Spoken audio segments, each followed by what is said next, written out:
नमस्कार बच्चों, Isha classes online education में आपका एक बार फिर से स्वागत है। देखिए बच्चों, हम लोग 11th क्लास के अंदर छठा चैप्टर पढ़ रहे हैं जिसका नाम है स्पीति में बारिश। ये एक यात्रा वृत्तांत है। पिछले वीडियो में हम लोग लेखक परिचय और इस पाठ के परिचय के बारे में विस्तार से चर्चा कर चुके हैं। अगर आप लोगों ने वो वीडियो नहीं देख रखा है तो एक बार वीडियो जरूर देख लीजिए ताकि ये चैप्टर आपको अच्छे से समझ में आ सके। आज के इस वीडियो के अंदर हम लोग इस पाठ को पढ़ने वाले हैं। तो सबसे पहले तो आपके माइंड में इस चीज़ क्लियर होनी चाहिए कि ये जो स्पीति में बारिश है एक यात्रा वृत्तांत है, यानी यात्रा का क्या किया जा रहा है, यात्रा का वर्णन किया जा रहा है। और कहाँ की यात्रा का वर्णन किया जा रहा है? ये हिमाचल प्रदेश के अंदर, किसके बारे में बात हो रही है? हिमाचल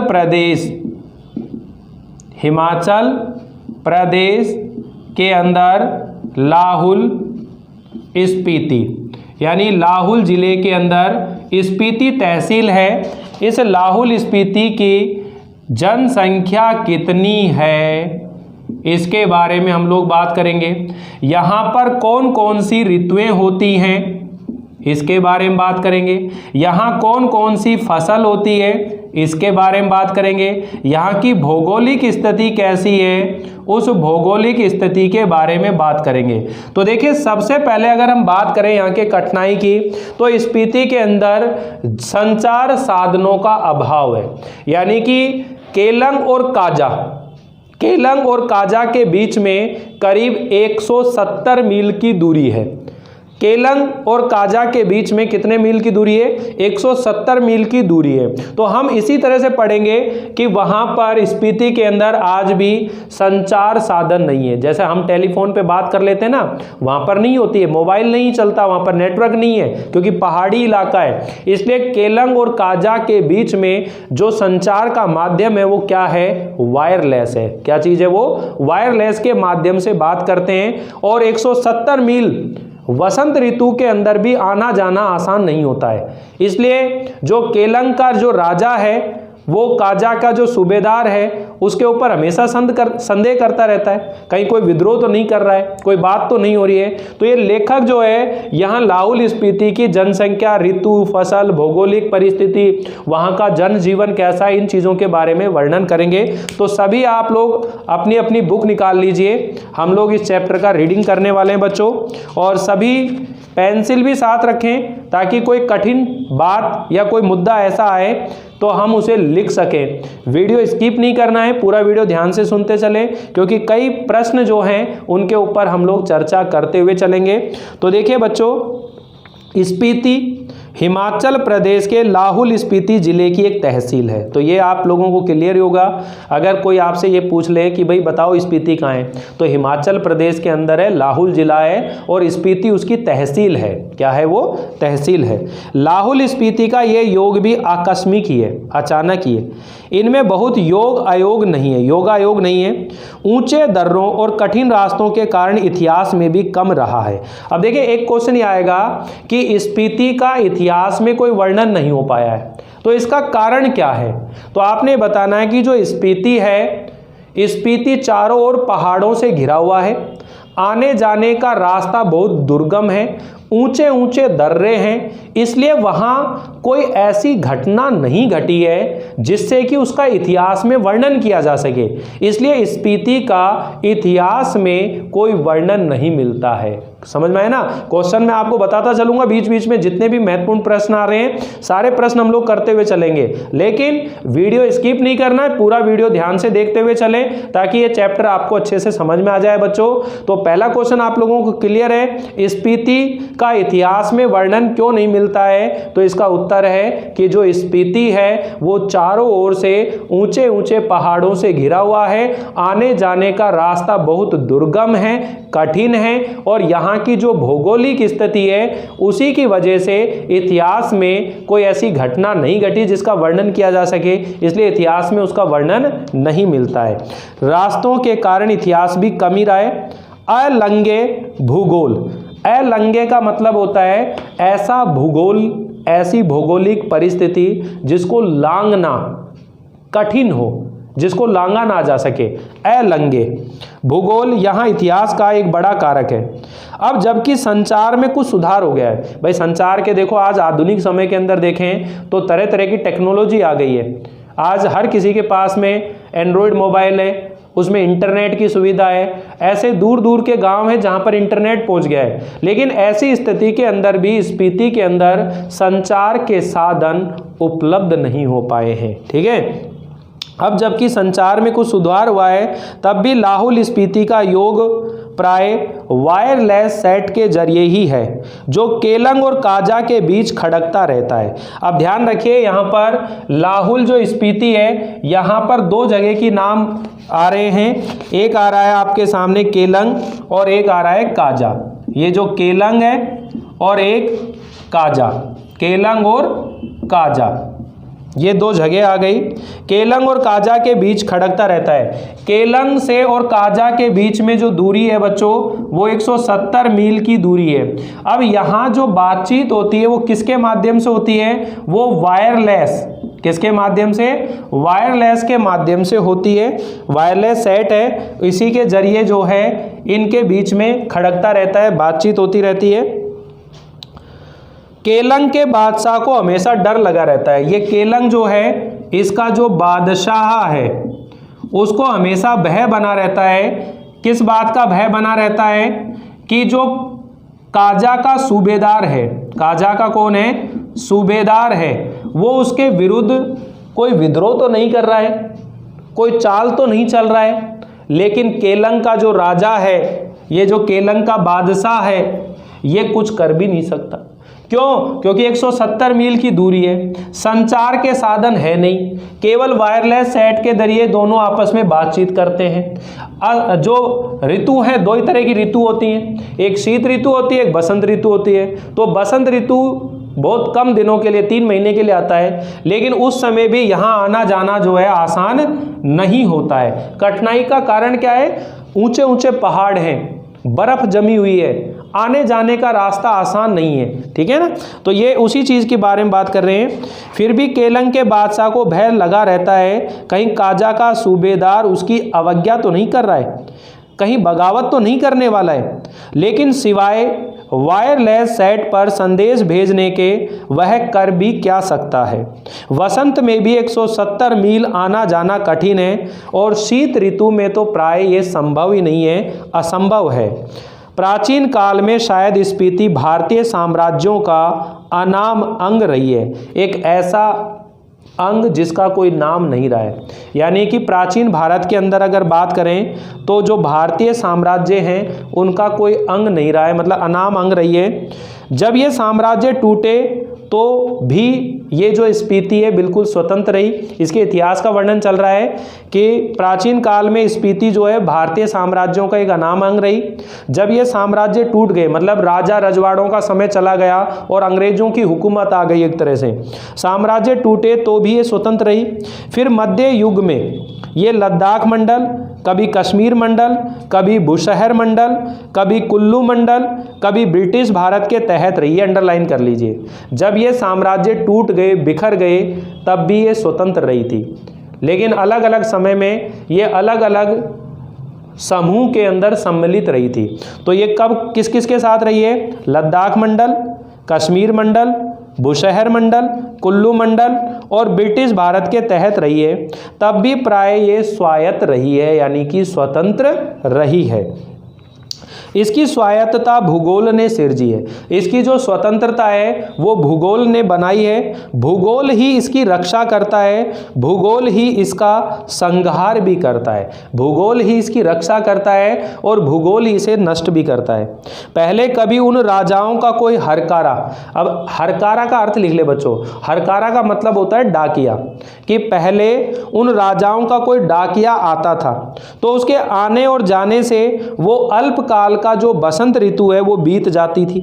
कभी कोई जोरावर सिंह जैसा आक्रमणकारी, यानी जोरावर सिंह जो है उसने एक बार भारत के ऊपर जब आक्रमण किया था तो स्पीति के अंदर भी आक्रमण किया था, तो उसके आक्रमण के डर से स्पीति के लोग जो है बिल्कुल डर गए थे और उन्होंने जो आक्रमण किया था, जो धमाके किए थे, उससे पूरा स्पीति जो है वो बिल्कुल धड़कने लगा, उछल गया बम के धमाकों से, ठीक है ना। यानी एक डायनामाइट, एक बम का विस्फोट किया था। तो उस समय वहाँ की प्रजा जो है उस स्पीति को छोड़कर चले गए थे। फिर जोरावर सिंह ने वहाँ के जो विहार है, मंदिर है, उनको खूब लूटा। इस तरह का वर्णन यहाँ पर, इतिहास का वर्णन चल रहा है कि ये जो स्पीति है इसका इतिहास क्या है, ठीक है। तो कभी कोई जोरावर सिंह जैसा आता था तो स्पीति का तरीका वही था जो तुपची लिंग, ये नाम है, तुपची लिंग गोनपा में मैंने देखा था। डायनामाइट का विस्फोट हुआ तो लाहुली हदसकर, लाहुली मतलब लाहुल में रहने वाले लोग, वो लाहुली हो गया। लाहुल में रहने वाले जो लोग हैं, हदसकर डर करके, आंख बंद करके, और चांगमा एक वृक्ष का नाम है, चांगमा का तना पकड़कर या एक दूसरे को पकड़कर बैठ गए। जब धमाका गुजर गया तो फिर डरते डरते आंख खोलकर उठे। जोरावर सिंह के आक्रमण के समय स्पीति के लोग घर छोड़कर भाग गए। उसने स्पीति को, वहाँ के विहारों को खूब लूटा। ये अप्रतिकार शायद स्पीति की सुरक्षा की क्या है, पद्धति है। स्पीति में जनसंख्या लाहुल से भी कम है। अब देखिए यहाँ जनसंख्या की बात हो रही है कि स्पीति के अंदर जो जनसंख्या है वो लाहुल से भी कम है। स्पीति के अंदर जो जनसंख्या है वो लाहुल से भी कम है। 1901 की जनगणना के अनुसार, अगर हम बात करें 1901 की जनगणना के अनुसार, 1901 की जनगणना के अनुसार 3231 रही है, 3231 रही है। 1971 की बात करें, 1971 के अनुसार, तो 1971 की जनगणना के अनुसार यहाँ पर 7196 रही है। अब देखिए क्षेत्रफल की बात करें, यहाँ का जो क्षेत्रफल है, क्षेत्रफल 1991 यानी 1971 की बात हो रही है, 1971 की जनगणना में ये जो क्षेत्रफल मिला है ये लाहुल और प्लस स्पीति दोनों का रहा है, और कितना रहा है, 12,015 वर्ग किलोमीटर, 12,015 वर्ग किलोमीटर।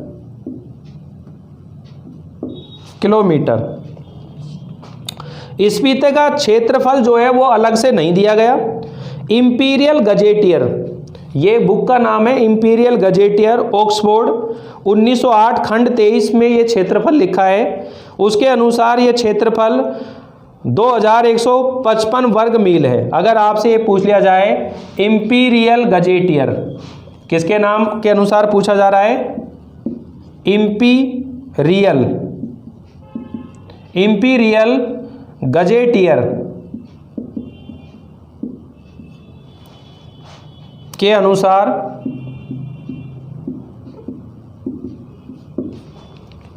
क्षेत्रफल 2155 वर्ग मील है। स्पीति की जनसंख्या प्रति वर्ग मील 4 से भी कम है। स्पीति के अंदर जो जनसंख्या है प्रति वर्ग मील 4 से भी कम। 1901 में ये प्रति वर्ग मील 2 से भी कम थी, और 1901 के अंदर प्रति वर्ग मील 2 व्यक्ति थे, यानी 2 से भी कम।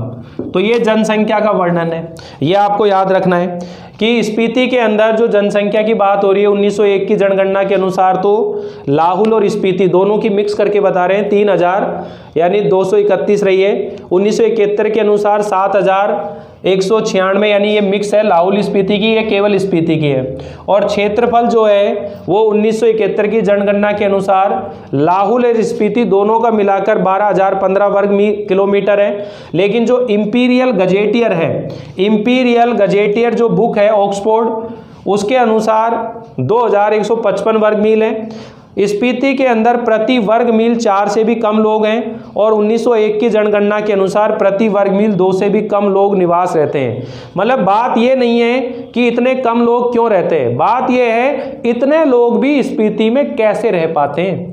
जहां पर जीवन यापन करने के लिए इतनी कठिनाइयां हो, वहां पर कोई व्यक्ति कैसे रह सकता है, कैसे अपना जीवन यापन कर सकता है। ठीक है, जहां घरों को गर्म करने के लिए लकड़ियां भी नहीं है, जहां वर्ष में केवल 2 ऋतुएं ही होती हैं, जहां पर खाने के लिए केवल 2 फसल पैदा होते हैं, 2 किस्म का जो गेहूं, सरसों और मटर जो है पैदा होती है। तो इतने कठिन माहौल के अंदर लोग क्यों रहते हैं, ये बात आपको यहाँ बतानी है। तो वहाँ के लोगों के जीवन जीने की क्या कठिनाइयाँ हैं, ये आपको ध्यान रखनी पड़ेगी। ये क्वेश्चन है, ठीक है। तो ये आपको समझा दिया गया। आगे सुनिए बच्चों। लाहौल स्पीति का जो प्रशासन है वो ब्रिटिश राज से भारत को जस का तस मिला है। अंग्रेजों को यह 1846 ईस्वी में कश्मीर के राजा गुलाब सिंह के जरिए मिला था। अगर आपसे पूछें कि स्पीति के ऊपर शासन करने का जो अधिकार अंग्रेजों को मिला वो कब मिला, 1846 ईस्वी में मिला। किस में मिला, 1846 ईस्वी में। और कश्मीर के राजा थे गुलाब सिंह, उनके जरिए मिला है। कश्मीर के राजा कौन है, गुलाब सिंह के जरिए मिला है।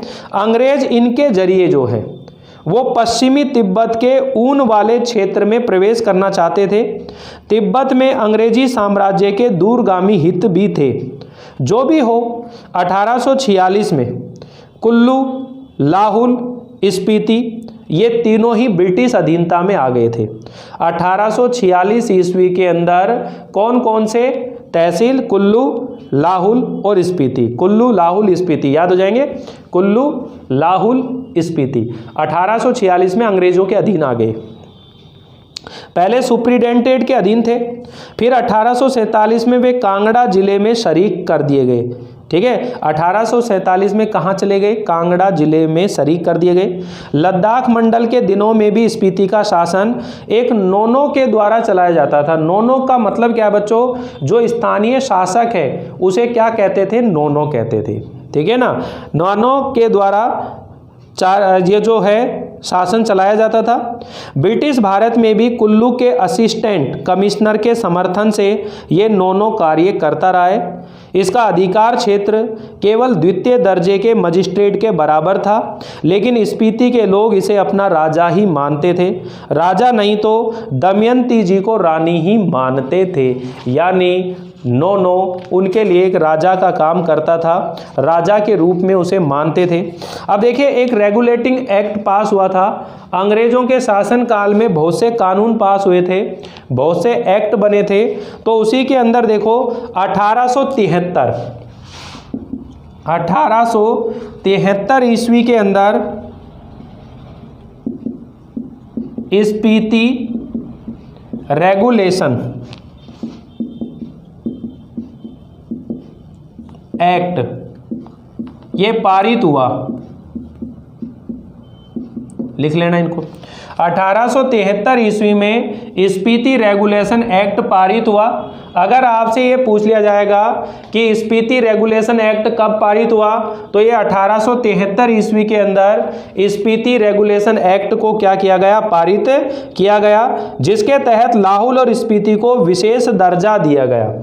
इस एक्ट के तहत लाहौल और स्पीति को विशेष दर्जा दिया गया।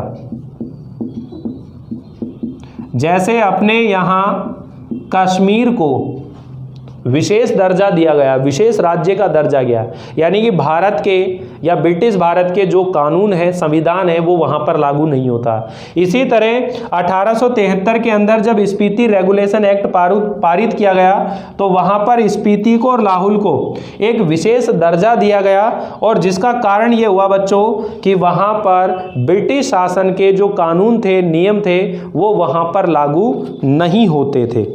रेगुलेशन, ब्रिटिश भारत के अन्य कानून यहाँ लागू नहीं होते थे। रेगुलेशन के अधीन प्रशासन के अधिकार जो है नोनों को दिए गए थे, जिसमें माल गुजारी इकट्ठा करना जो अधिकार थे, स्पीति के अंदर जो अधिकार थे वो किसको दे दिए गए? नोनों को दे दिए गए। इसमें माल गुजारी इकट्ठा करना, छोटे छोटे फौजदारी के मुकदमों का फैसला करना भी शामिल था। उसके ऊपर के मामले वह कश्मीर के कमिश्नर के पास भेज देता था। उन दिनों लाहौल स्पीति का वृतांत जो है, उस समय लाहौल और स्पीति का जो वर्णन है वो कांगड़ा जिले के अंतर्गत कुल्लू तहसील में मिलता है। कहाँ मिलता है वो? स्वराज्य के बाद यानी स्वतंत्रता के बाद 1960 में लाहौल स्पीति जो है पंजाब राज्य के अंतर्गत एक अलग जिला बना दिया गया, जिसका केंद्र केलंग में है।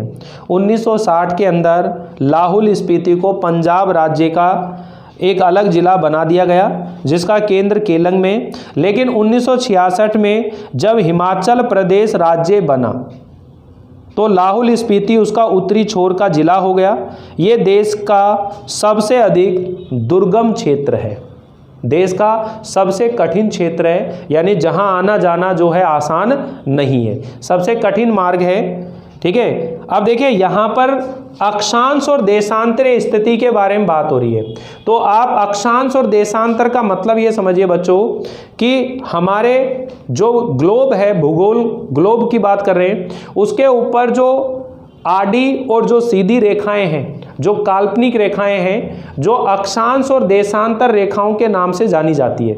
ठीक है ना, यानी इस तरह से अगर हम रेखाएं खींच रहे हैं, जैसे ये ग्लोब बना देता हूं मैं आपके सामने, ये ग्लोब है, ठीक है, और इस ग्लोब के बीचों बीच ये जो रेखा होती है इसको हम 0 डिग्री अक्षांश रेखा बोलते हैं। इसको हम क्या बोलते हैं बच्चों? 0 डिग्री अक्षांश रेखा। इसी को हम लोग जो है भूमध्य रेखा भी बोलते हैं। क्या बोलते हैं? भूमध्य रेखा भी बोलते हैं। ठीक है, अब ये इस तरह से अपन चलते हैं तो ये 23.5 डिग्री आती है। 23.5 डिग्री जो है इसको अपन बोलते हैं कर्क रेखा। क्या बोलते हैं इसको? कर्क रेखा। और ये 23.5 डिग्री अगर दक्षिण की तरफ चलते हैं तो ये रेखा होती है मकर रेखा। कौन सी होती है? मकर रेखा। तो ये इस तरह की जो लाइनें चल रही हैं बच्चों, ये तो कहलाती हैं अक्षांशीय रेखा। क्या कहलाती हैं ये? अक्षांशीय रेखा। और ये ऊपर से लेके नीचे की तरफ आती हैं, तो ये ऊपर का हिस्सा उत्तर होता है, नीचे का हिस्सा दक्षिण होता है, ये वाला हिस्सा पूर्व का होता है, और इधर का हिस्सा जो है पश्चिम का होता है। तो जब अपन देखें यहाँ देशांतर में इधर की तरफ चलेंगे तो ये पूर्व की ओर बढ़ रहे हैं। किस दिशा में बढ़ रहे हैं? पूर्व की ओर बढ़ रहे हैं। तो हमारे भारत की स्थिति है कि ये जो कर्क रेखा है ये भारत के बिल्कुल बीचों बीच गुजरती है।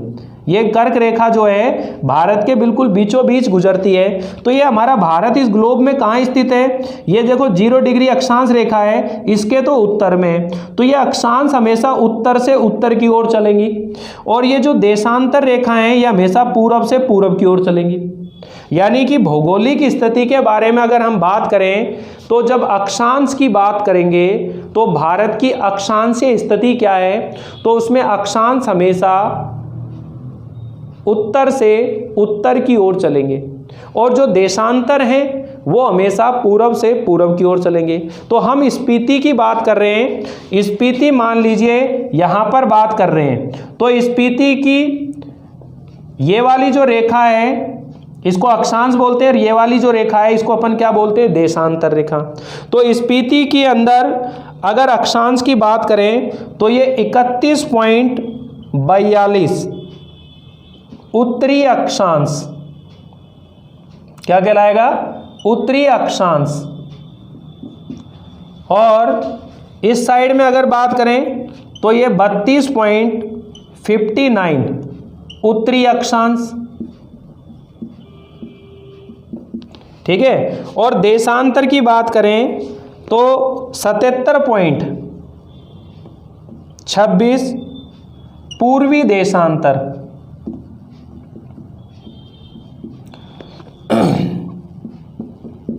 78.42 पूर्वी देशांतर।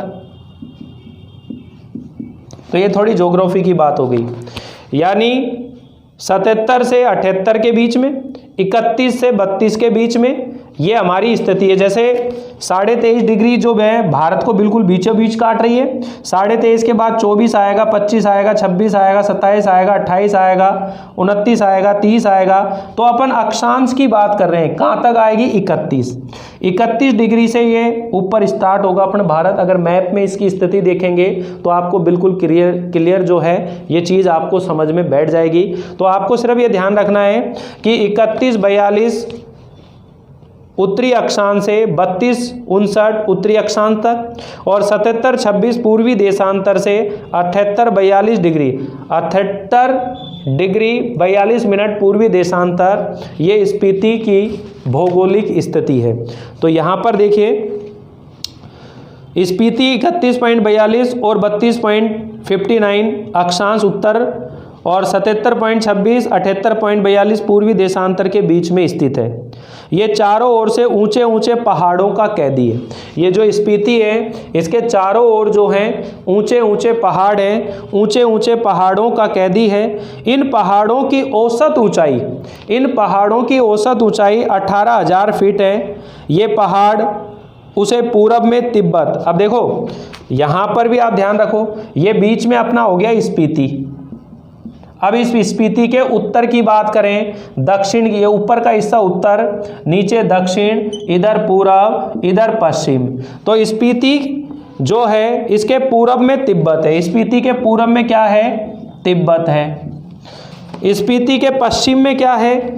इस तरह पश्चिम के अंदर लाहुल है, ठीक है, और पश्चिम के अंदर लाहुल है, और दक्षिण के अंदर किन्नौर है।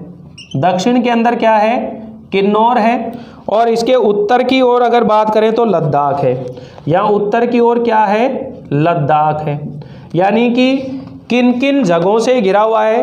पूरब में तिब्बत से घिरा हुआ है, उत्तर के अंदर लद्दाख से घिरा हुआ है, दक्षिण में किन्नौर से घिरा हुआ है, और इधर पश्चिम की अगर बात करें तो पश्चिम के अंदर जो है बच्चों ये लाहुल से घिरा हुआ है। तो इस तरह से देखिए ये तिब्बत जो है इसके पश्चिम में हो गया, लद्दाख के किधर हो गया? उत्तर में हो गया, उधर दक्षिण में हो गया, ठीक है, किन्नौर के उत्तर में हो गया ये, और लाहुल जो है इसके कहाँ हो गया? ये इसके पूर्व में हो गया, ठीक है। तो इस तरह से ये भौगोलिक स्थिति आपको दिमाग में रखनी है। इसकी मुख्य घाटी इसी नाम की स्पीति नदी की घाटी है, यानी कि इसकी जो मुख्य घाटी है वो स्पीति नदी के नाम से ही जानी जाती है। एक स्पीति नाम की नदी यहाँ पर बहती है। स्पीति पश्चिमी हिमालय में लगभग 16,000 फीट की ऊंचाई से निकलकर पूरब में तिब्बत में बहती है, वहाँ से स्पीति में आती है। ये जो स्पीति नदी है 16,000 फीट की ऊंचाई से निकलती है, तिब्बत में आती है, तिब्बत से स्पीति में आती है, ठीक है, हिमालय से निकलती है। ये नदी कहाँ से निकलती है? हिमालय से। मेरी इस स्पीति नदी से प्रीति है, प्रेम है। स्पीति में मैं सिर्फ इसी नदी को पहचानता हूँ, सुनता हूँ कोई पारा नदी भी है, फिर घाटी है। स्पीति के अलावा यहाँ पर पीन की घाटी भी प्रसिद्ध है। मान भाई से इसका किस्सा सुना है, बहुत बीहड़ है, अत्यंत बीहड़ और एकदम वीरान है। इनमें से शायद स्पीति की घाटी ही आबाद है। जैसी वह आबाद है आप देख ही रहे हैं। प्रति वर्ग मील 4 से भी कम लोग रहते हैं। प्रति वर्ग मील के अंदर 4 से भी कम लोग यहाँ पर निवास करते हैं। ये इतनी आबादी है। अचरज ये नहीं है कि इतने कम लोग क्यों हैं, बल्कि आश्चर्य यह है कि इतने लोग भी कैसे बसे हुए हैं। मैंने जब भी स्पीति की विपत्ति बताई है तो लोगों ने यही पूछा है, आखिर तब लोग वहाँ रहते क्यों हैं? अगर इतने कठिन है वहाँ पर रहना तो आखिरकार लोग वहाँ क्यों रहते हैं? 8-9 महीने वो शेष दुनिया से कटे हुए हैं, ठंड में ठिठुर रहे हैं, सिर्फ एक फसल उगाते हैं। ये आपसे क्वेश्चन पूछा जाएगा बच्चों कि स्पीति में रहने वाले लोगों का जीवन यापन करने में उन्हें किस तरह की कठिनाइयाँ आती हैं। तो ये आप लोग अंडरलाइन करते चलें कि वहाँ स्पीति के लोग, रहने वाले लोगों को 8-9 महीने शेष दुनिया से कटे हुए हैं, ठंड में ठिठुर रहे हैं, एक फसल उगाते हैं, लकड़ी भी नहीं है कि घर को गर्म कर सकें, कोई रोजगार नहीं है, वृत्ति नहीं है, फिर भी वहाँ क्यों रह रहे हैं? क्या अपने धर्म की रक्षा के लिए रहते हैं, अपनी जन्मभूमि के ममत्व के कारण रहते हैं, या इस मजबूरी में रहते हैं कि कहीं और जा नहीं सकते, कहाँ जाएं, या फिर और बातों के साथ साथ ये सब कारण है? मैं नहीं जानता। मैं तो इतना ही देखता हूँ कि यहाँ रह रहे हैं इसलिए रह रहे हैं, और कोई तर्क नहीं है। तर्क से हम किसी चीज़ को भले ही सिद्ध कर सकें, किंतु स्पीति में रहने को नहीं सिद्ध कर सकते। लेकिन तर्क का इतना मोह क्यों? क्या ज़्यादा करके संसार और निर्वाण, संसार और मृत्यु अतर्क्य है, तर्क के परे है? स्पीति नदी के साथ साथ मेरा थोड़ा सा परिचय स्पीति के पहाड़ों के साथ भी है। अब देखिए आगे बताता चल रहा है, स्पीति के साथ साथ स्पीति के जो पहाड़ हैं उनके साथ भी मेरा थोड़ा परिचय है। स्पीति के पहाड़ जो हैं लाहुल से भी ज़्यादा ऊंचे हैं। स्पीति के अंदर जो पहाड़ हैं वो लाहुल से भी ज़्यादा ऊंचे हैं, नंगे हैं और भव्य हैं। नंगे का मतलब है कि हरियाली नहीं है, वहाँ पर बारिश नहीं होती है, इसलिए पेड़ पौधे, हरियाली नहीं है, केवल बर्फ छाई हुई है। क्या छाई हुई है? बर्फ। इनके सिरों पर स्पीति के नर नारियों का आर्तनाद, एक पीड़ा का स्वर, एक दर्द की आवाज़ जमा हुआ है। यहाँ पर शिव का अट्ठास नहीं है, शिव का हंसी नहीं है, केवल हिम, हिम मतलब बर्फ, बर्फ का आर्तनाद है, ठिठुरन है, गलन है और व्यथा है। तो समझ सकते हो कि स्पीति के अंदर कितनी भयंकर वहाँ पर ठंड होती होगी, और वहाँ लोग ठंड के कारण से कितना ठिठुरन, गलन महसूस करते होंगे। और सबसे बड़ी बात है कि वहाँ पर जो ना तो फसल पैदा हो रही है, ना वहाँ बारिश होती है, ना हरियाली है, पेड़ पौधे नहीं है, कोई रोजगार नहीं है, फिर भी लोग वहाँ जीवन यापन कर रहे हैं। ये सारी कठिनाइयाँ आप लोगों को दिमाग में रखनी है। इस व्यथा की कथा इन पहाड़ों की ऊंचाइयों के आंकड़ों में नहीं कही जा सकती। फिर भी जो लोग सुंदरता को इंच में मापने के अभ्यासी हैं, वे भला पहाड़ को कैसे बख्श सकते हैं? वे ये जान ले कि स्पीति मध्य हिमालय की घाटी है, जिसे वे हिमालय जानते हैं। ये क्वेश्चन आएगा कि स्पीति जो है अन्य पर्वतीय स्थलों से किस प्रकार भिन्न है, किस प्रकार अलग है।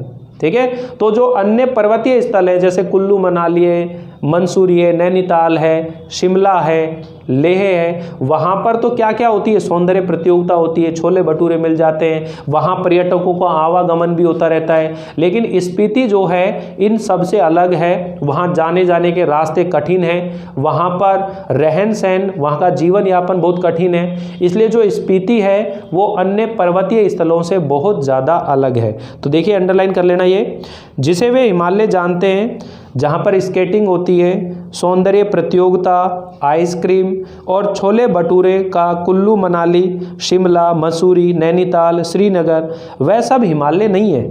हिमालय का केवल क्या है? तलवा है, तलहटी है, शिवालिक या पीर पंचाल या ऐसा ही कुछ उसका नाम है, ये उनकी तलहटी है। रोहतांग जोत यानी कि जो नैनीताल है, नैनीताल से आगे रोहतांग जोत है, रोहतांग जोत के पार एक मध्य हिमालय है, इसमें ही लाहुल स्पीति की घाटियां हैं। इन घाटियों की औसत ऊंचाई नापी गई है श्री कनिंगम के अनुसार। ये एक व्यक्ति है, श्री कनिंगम के अनुसार लाहुल की समुद्र की सतह से ऊंचाई, लाहुल जो है, देखिए एक तो लाहुल की ऊंचाई के बारे में बात होगी, एक स्पीति की बात होगी। अभी किसके बारे में बात हो रही है? लाहुल के बारे में बात हो रही है। लाहुल की समुद्र की सतह से ऊंचाई 10,535 फीट है और स्पीति की 12,986 फीट है, यानी लगभग 13,000 फीट तो एक औसत ऊंचाई है, एक एवरेज ऊंचाई है। जब आप जाओगे उन पहाड़ी इलाकों के अंदर इतना आनंद आने वाला है, इतना अद्भुत, मानो आप मुग्ध हो जाओगे जीवन के प्रति। ठीक है, तो ये अगला क्वेश्चन एक है कि मध्य हिमालय के अंदर जो श्रेणियां हैं वो किस नाम से यहाँ जानी जाती है। तो देखिए बच्चों, अभी आप लोग अपनी अपनी बुक में यहाँ अंडरलाइन कर लीजिए।